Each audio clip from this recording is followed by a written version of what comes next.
Alright, so we're back, and it's been a bit. Of course, I had to adjust to some things outside of what I do here with this, specifically with work, and don't worry, it's all good. In fact, it's actually starting to go in the direction that needs to be, but that really doesn't even matter for here. Obviously, we're here to talk about other stuff. I am a little late to the party on this, and yeah, just that's how much of an adjustment I've been having to make to a lot of things recently. So hopefully you'll pardon me on that, but nonetheless, yeah, speaking of pardoning things, which, man, yeah, that happened. Zach Wilson to the Denver Broncos. I mean, it's not a bad thing entirely. It was literally a peak swap, and he just happened to be packaged into it, which, cool with me. I'm not even going to act like I'm mad about that, if I'm honest, you know. Stark contrast to what we ended up having happen with the Russell Wilson trade, but hey, no, not going to put too much into that here. Kind of hard for me to not look at it, though, from the perspective of he's actually a lamer version, if we're being honest, so it's really appropriate that that was the deal that was put through for him. And I'm just going to be as real about this as I possibly can. I don't know any other way to say this, because it goes without saying, actually, if I'm being perfectly honest, because yeah, it just is really, really difficult for me to understand, you know, what it is that we're going to really benefit from by this move. But I guess we'll find out, you know.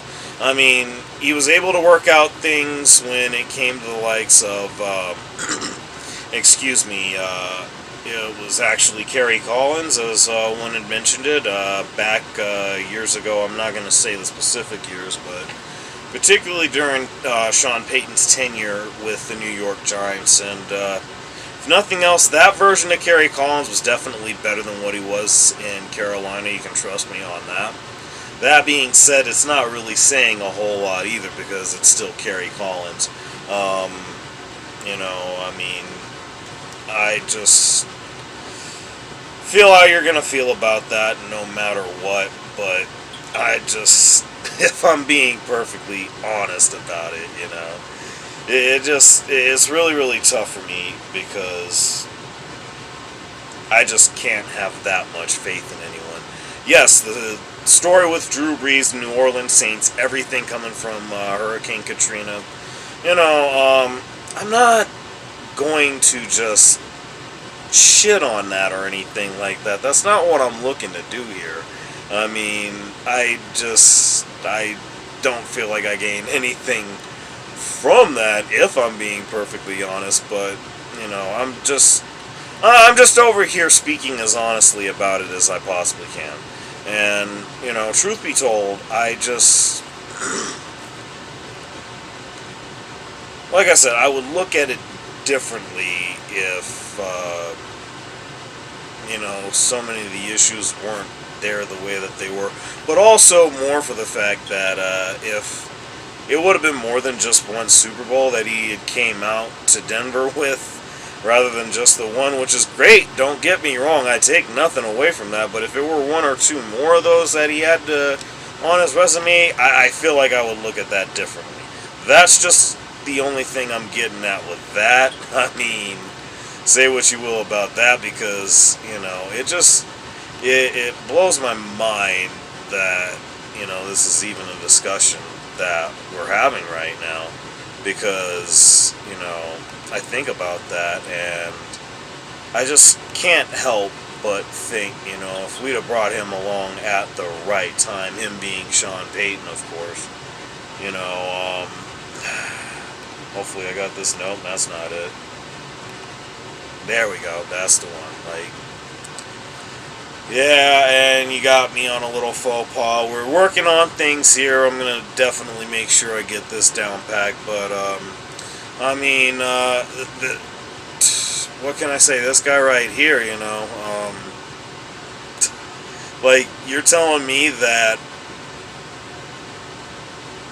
we're gonna look at the potential of this man trying to save his Zach Wilson, but he couldn't do anything for this guy right here. I know, I'm trying to get used to that again. I'm a little bit rusty, don't get me wrong. But you're telling me that he wouldn't have been able to work wonders compared to the shit show that we got out of a Vic Fangio and a Pat Shurmur. I mean, I'm sorry. I'm not vibing with that at all because, at the end of the day, if he's really that good, it really shouldn't have even mattered. I mean, for fuck's sake, he even tried his hand at trying to fix Jameis Winston and actually was doing pretty good with it up until he stopped coaching. I don't know any other way to look at it than that. But all that aside, I mean, as far as what we also have to look forward to, because, I mean, there's just no way around it, it's going to come down to one of these guys, clearly. I just don't see any way around it, and if it doesn't, it's just going to be interesting to see who we're going to tank for as far as the 2025 draft is concerned. I mean, I love me some Shadur Sanders, but there are some things that definitely need to be fixed where he's concerned. I hear a lot about Carson Beck, and he was definitely pretty good, but Bama took him out for a reason, I guess. I guess is where I'm going with that. I don't know. I mean, I guess at the end of the day, the way I'm trying to look at this here is maybe as far as finding that next guy this year is probably going to be the best bet.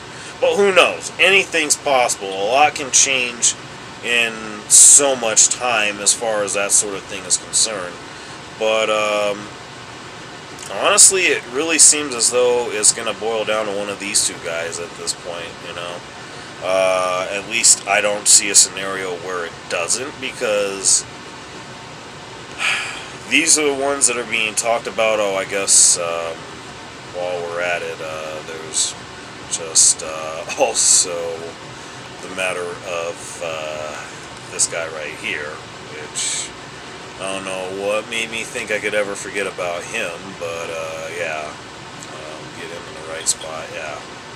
How can we forget about old JJ, but good as that is, all good and well as that is, it's like, for me,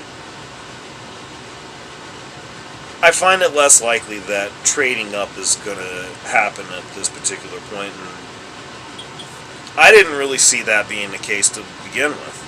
I'm sure that if an opportunity presents itself and it's there, Peyton's definitely going to take it, but I find it more likely at this point that there's going to be a trade down, hopefully to get back into the second round. I don't think it would make sense for anything else to be the case, especially given that at least this way we have a little bit more wiggle room to cover a lot of our other priorities. For me, as far as the first round, especially whether it be at 12 or in a trade down situation, say there's one saying 19 with the Rams, we get their 52nd pick, but